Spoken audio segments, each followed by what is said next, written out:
পূর্ণ অভাবমুক্ত।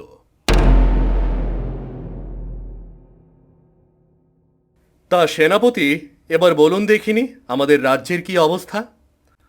আমাদের রাজ্যের অবস্থা অনেকটাই ভালো মহারাজ। এখন আর রাজ্যে কোনো অভাব অনটন নেই। হ্যাঁ মহারাজ, রাজ্যের অভাব একদমই নেই।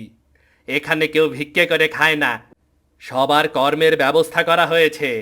আর যারা যারা বৃদ্ধ আছেন তাদের জন্য খাবারের ব্যবস্থা করা হয়েছে।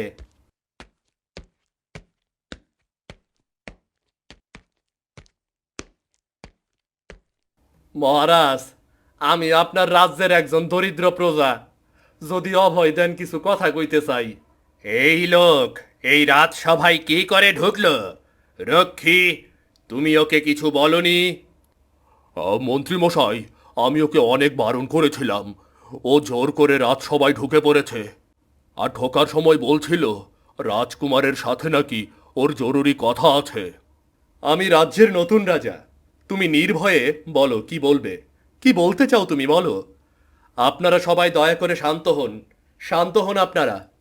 মহারাজ, আপনার রাজ্য এখনো ভিক্ষুক মুক্ত না। আমি আজকে সকালে একজন বুড়ি মারে দেখছি। সে প্রতিদিন রাস্তায় বসে ভিক্ষা করে মহারাজ। কি ব্যাপার মন্ত্রী মশাই, আপনি তো বলেছিলেন এই রাজ্যে কোনো ভিক্ষুক নেই। তাহলে এই অচেনা যুবক এখানে এসে কি বলছে? রাজকুমার, ওই ওই উজবুক মিথ্যা কথা বলছে। কে কোথায় আছো? একে বন্দি করো। এত বড় সাহস রাজসভায় এসে মিথ্যা কথা বলা!